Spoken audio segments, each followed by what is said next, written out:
He can cook a shoe and it'll taste delicious. You don't even have to bring your own, he says. And that's neat. It's Tom White. This is Teaching to the Test Pattern. Hey, buddy. This is Teaching to the Test Pattern. I'm Tom White, your host. And today, very good friend of mine, Nick Duncan from the Weather Channel app and weatherchannel.com. Nick and I share a lot of things that we try to troubleshoot together. We talked a little bit about that during episode 2 of this conversation. In episode 1 here, we are going to talk about how Nick got started, talk about where he took some chances in his career path that ended up paying off very well. And we're going to talk a little bit of NASCAR because that's one of the things that both of us have in common in our career journey. Just NASCAR. It ended up being a major part of my radio career. And obviously, as you'll hear, it was a very big part of his video production career. If you are looking to build your program up, if you are looking to start a program, go to Amitrace.com, Amitrace.com. Go right now. Just go look around. I'm not telling you to email them. I'm not going to do that today. I'll do that in the next episode. I'm just going to tell you to go look at their website. They've got a new article from Philip Green about the TriCaster Mini 4K and its capabilities. They've got some stuff in there about houses of worship, live broadcasting. I'm assuming that because this is kind of the case with most of the video production people that I know, that if you're a church goer, that you're involved with the video production process at your house of worship. And there's a great article in there about what Amitrace is doing to help houses of worship during this time. So Amitrace.com. Go check them out now. But while you're doing it, listen to this, part 1 of my episode, or part 1 of my conversation with Nick Duncan from the Weather Channel. Teaching to the Test Pattern. Today I'm talking with a good friend of mine, Nick Duncan from the Weather Channel. Nick and I have trade war stories and try to find ways to hack different things as we figure out a lot of new content that comes out and new production techniques. So, Nick, thank you so much for joining me today. How are things in your neck of the woods? Yeah, we're good. Glad to be here. Obviously, everyone's on a new learning curve trying to figure out how to take the studio and take it home, which is something we never thought we would have to do or deal with. But we've been able to make it to work at the Weather Channel, and surprisingly, some of the content actually has been, maybe I shouldn't say this, better than some stuff we put out in the studio. But, yeah. So what do you do at the Weather Channel? So actually, I am the digital studio producer for weather.com and the Weather Channel app on your phone. A lot of people don't know, but a few years ago, 2015, IBM actually bought all the rights to weather.com, the Weather Channel app, and all the data and analytics. So, and they actually bought the Weather Channel logo. They brought the brand. So we at weather.com are not actually a part of the Weather Channel that you see on TV. They are owned by a different group. I forget the guy's name. It's a comedian, I think, that just, or not a comedian. Yeah, maybe a comedian that bought them. I have to look it up. But anyway, we still share content and data back and forth, but we are actually 2 separate companies. So actually, I'm an IBMer. Who knew? But anyway, I'm a digital studio producer for the Weather Company, and I produce out of our studio in Brookhaven every morning. I would say 6 to 10, 30 to 60-second videos for the Weather Channel app and weather.com. That could be forecast, that could be viral videos, that could be news stories, anything along those lines that we consider part of our brand. Gotcha. And how did you get your start? What did the start is always the interesting part for me. As I interview people to figure out where they started, because it never really starts with where you ended up. No, that's for sure. Really it's just college was my start. When I got into the journalism program at the University of Tennessee, I really didn't even know what I was getting into. I knew I liked doing video production. I knew I liked, I was really into news. I was into those things, but I didn't know what I was getting into. My junior year of college at Tennessee, the local CBS station, WVLT, the volunteer TV, they're the CBS affiliate in Knoxville, and they posted a production assistant job. And I was working part-time at Lowe's and going to school and being a student. And I was like, I had done one internship at a radio station between my sophomore and junior year. But I was trying to, the earlier you can get your foot in the door, the better. So I was trying to find something to get my foot in the door. So I just took a shot and I applied for the production assistant job. And it turns out the production manager at WVLT at the time, he was from my hometown, which is random because it's a small town in East Tennessee, like 45 minutes south of Knoxville. And I had no idea. And he called me up because he knew one of my references was one of his high school teachers. And I just told him the deal, like, hey, I'm a journalism student at Tennessee. I was just honest with him. I said, I had one radio internship. I think this is the path I want to go. I just need my foot in the door. I need somebody to give me a chance. And so he gave me the chance. And this is summer before my senior year of college, I started working at the CBS station, and I ran 3 floor cameras by myself, and I ran the teleprompter, and I printed scripts and ran scripts, and I cleaned the studio. And that was it. At one point I ran, because it was at that time it was 3 of the big floor cameras that had like a big wheel on them. I don't know if you've seen those. The big pedestal cameras.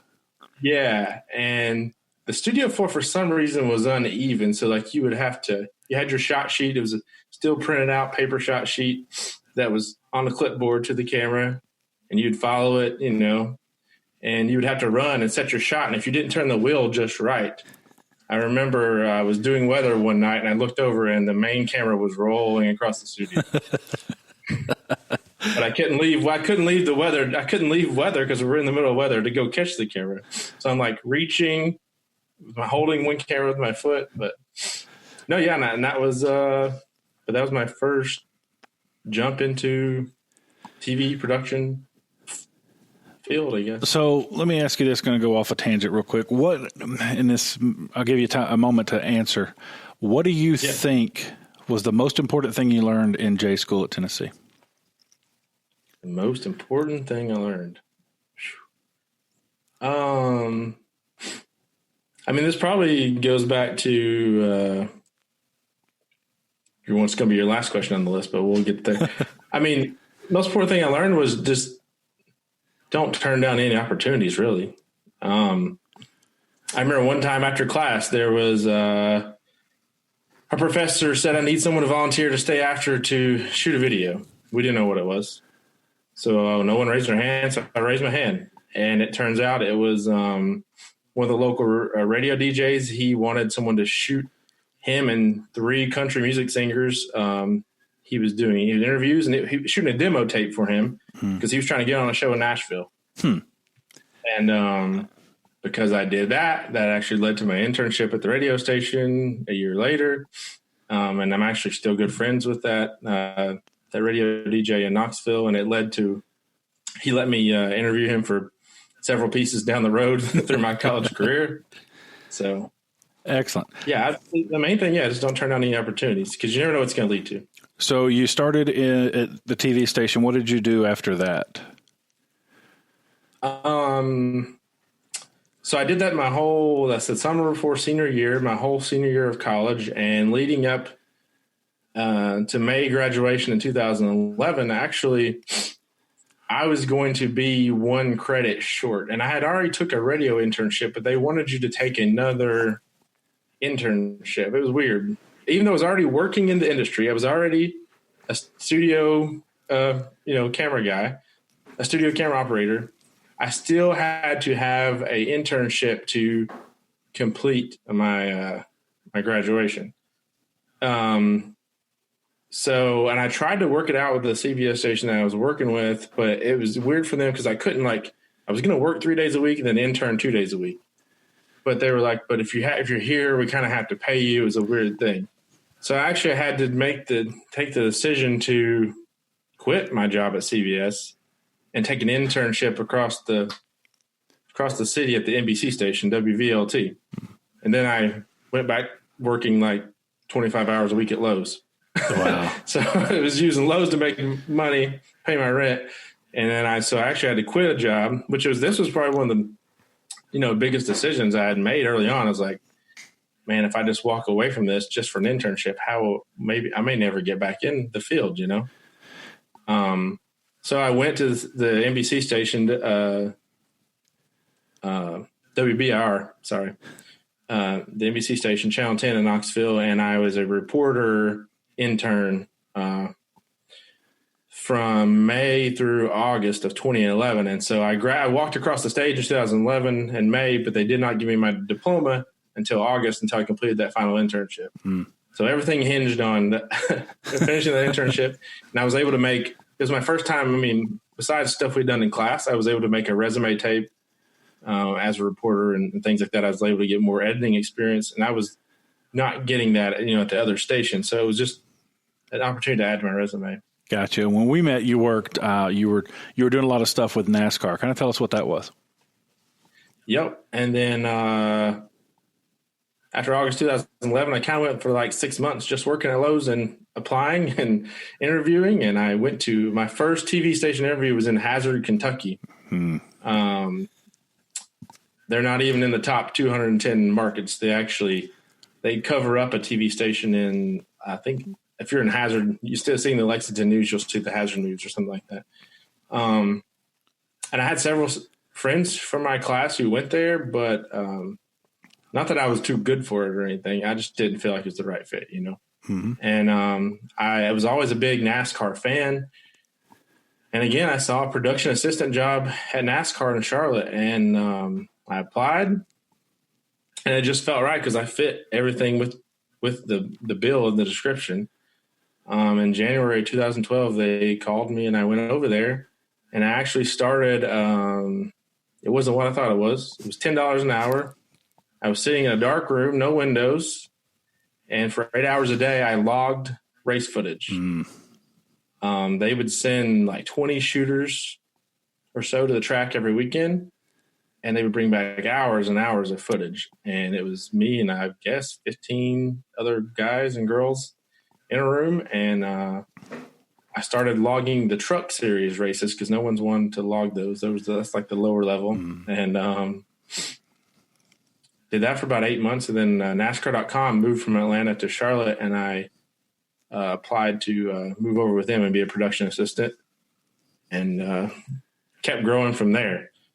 Became an associate producer with NASCAR.com, and we would travel to 15 to 20 races a year, field producing, so interviewing drivers, doing field shoots, doing pieces like that, like long form pieces from NASCAR.com.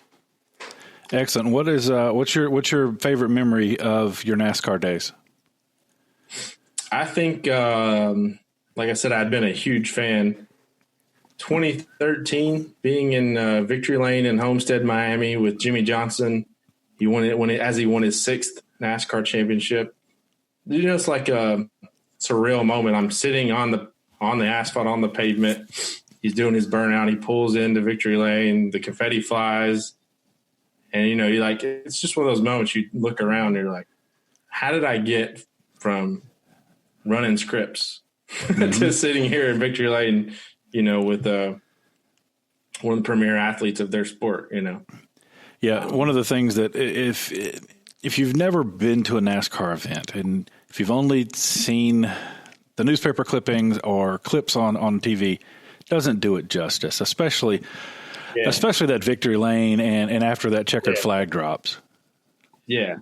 My main thing was when I was there, if I could ever get anyone passes to go, the hot passes where you can actually be in the garage on pit road around the cars. And that's the only way you can. Going as a fan is great, but you can't really feel the intensity, the speed, the energy. You can't feel all of the, you can't really feel like you're in the competition unless you're down there and around all that. And then you really know. The first race that I took my wife to was at Martinsville. And we were down, and this is how old this is. That's a good track. That's a lot of fun to go to Martinsville. This was pre-hot pass, cold pass days. Okay. And took her down there, and we're walking through the pits, and I don't remember who it was, came around the corner because it was practice. Yeah. And she's like, "Why are they driving so fast?" I'm like, "Honey, it's the opposite of the real world in here, but you have no right of way. You are in the way." I can't tell you how many times, if you're not careful, you'll catch yourself in the wrong situation. Because when they're in practice, they're at work. Mm-hmm. And I mean, they're fairly aware, but they're going like 55 through the garage area. Yep. Or more, you know? And it's one of those things that if you, the smells, the sounds, there is no TV production, and those guys do a great job. Know a bunch of them. There's nothing that can make it that, make it feel that sound. It. Until you left the racetrack with soot on your cheeks and rubber melted to your shirt where it flew up off the track, or you've been shooting in the corners, And at Martinsville, you never get a break. So any of the bigger tracks, it's the cars come by for 5 or 10 seconds, and then there might be, if it's Talladega, it might be a minute and a half before they come back.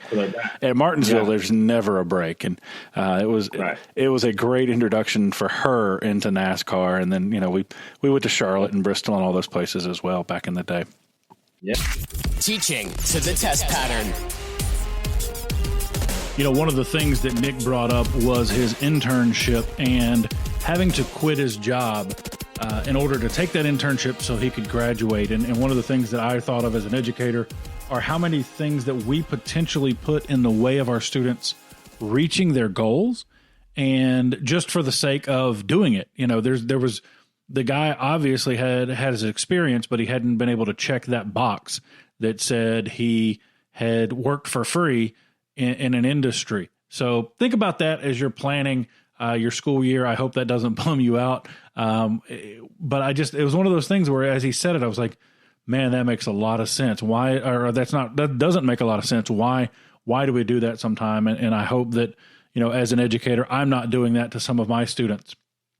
Hope you enjoyed that. Make sure you listen to part 2, where we get into a little bit more of what Nick does on a day-to-day basis when things are normal, as well as what he's doing now.